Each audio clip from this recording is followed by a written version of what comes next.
بعض لوگوں کے ہاں بیٹیوں کی اگر پیدائش ہو جائے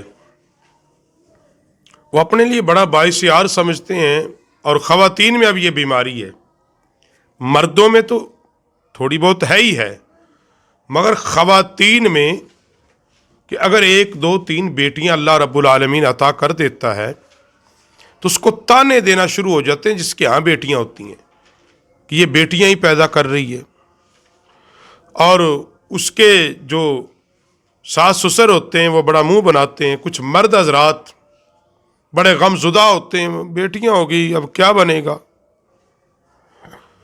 اور جب بیٹے کی پیدائش کی خبر سنیں تو بڑے کھل اٹھتے ہیں۔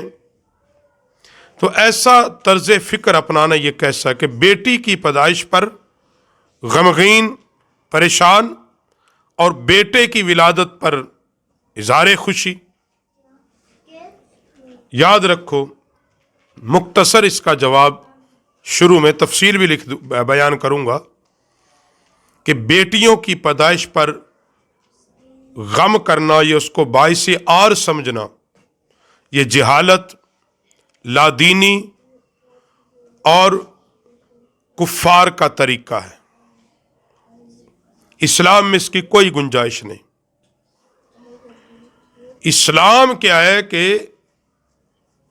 بیٹی ہو یا بیٹا ہو، دونوں کو اللہ کی طرف سے انعام سمجھا جائے۔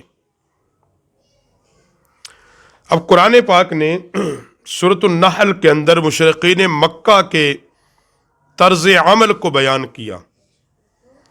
بسم اللہ الرحمن الرحیم، وَإِذَا بُشِّرَ أَحَدُهُم بِالْأُنثىٰ ظَلَّ وَجْهُهُ مُسْوَدًّا وَهُوَ كَظِيمٌ، سورۃ النحل کے اندر، کہ جب ان میں سے کسی کو بیٹی کی پیدائش کی خوشخبری دی جاتی تو غم کے مارے اس کا چہرہ سیاہ پڑ جاتا اور وہ غصے سے بھر جاتا۔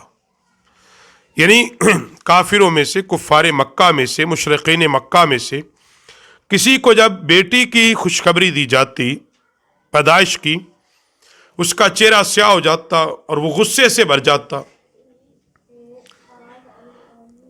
تو بیٹی ہو یا بیٹا، یہ اللہ تعالیٰ کی نعمت ہے، اور باقی رہا سوال کہ زیادہ مفید کون ہے ان میں سے، یہ بھی اللہ کو پتا ہے۔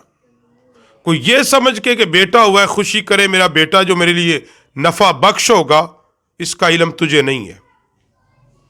یہ اللہ کو علم ہے کہ تیرے لیے نفع بخش ہو سکتا ہے تیرے بیٹوں سے بھی زیادہ تیری بیٹی ہو۔ سورۃ النساء کی آیت نمبر 11 پڑھیں، آباؤکم و ابناؤکم لا تذرون ایہم اقرب لکم نفعا، تمہارے باپ اور تمہارے بیٹے تم خود نہیں جانتے کہ تم کو نفع پہنچانے کے کون زیادہ قریب ہے، تمہیں خود نہیں پتا۔ کس کو پتا ہے؟ یہ اللہ کو پتا ہے، اللہ کے علم میں ہے۔ اور رسول خدا صلی اللہ علیہ وسلم نے کیا فرمایا کہ جس شخص کو اللہ تعالیٰ نے بیٹیاں عطا کر کے آزمایا، آزمائش میں ڈالا، بیٹیاں عطا کی، اور اس نے اللہ تعالیٰ کی نعمت جان کر ان کے ساتھ اچھا برتاؤ کیا، یہ اللہ کی عطا ہے، اللہ نے مجھے دی ہیں، اللہ کی نعمت جان کر اچھا برتاؤ کیا، تو وہ قیامت کے اس کے لیے عذاب جہنم سے نجات کا وسیلہ بن جائیں گی۔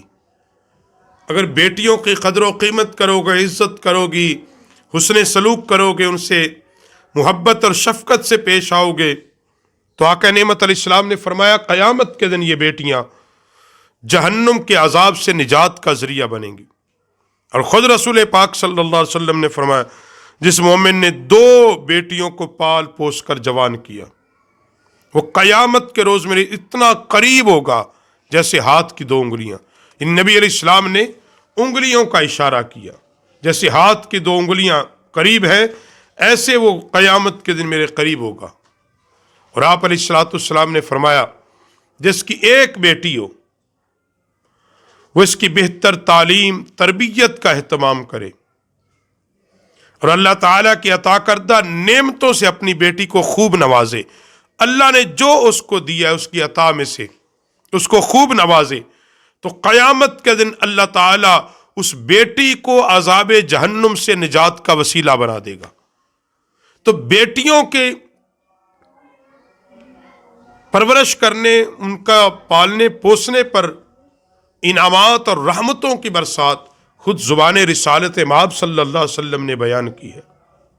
ہاں یہ ضرور ہے کہ بیٹے کی تمنا رکھنی چاہیے، تمنا رکھنے میں حرج نہیں ہے، مگر صرف بیٹے کی ولادت پر خوشی کرنا اور بیٹیوں کی ولادت پر، بیٹیوں کے پیدائش پر غم اور رنج اور اپنے آپ کو عار باعث شرم محسوس کرنا، یہ مشرقین مکہ کا طرز عمل ہے۔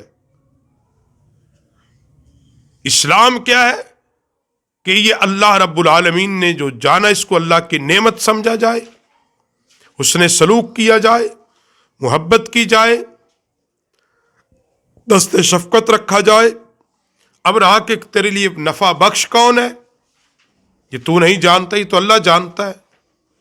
ہو سکتا ہے تیرے بیٹوں سے زیادہ یہ بیٹیاں تیرے لیے نفع بخش بن جائیں، اور آخرت کے دن جب نبی علیہ السلام نے فرما دیا تو یقیناً یہ بیٹیاں آخرت میں تیرے لیے نفع بخش ثابت ہوں گی۔ تو اس لیے بیٹی ہو یا بیٹا ہو، اللہ کا صرف شکر ادا کرو، احسان مانو کہ اس نے تمہیں صاحب اولاد بنا دیا ہے۔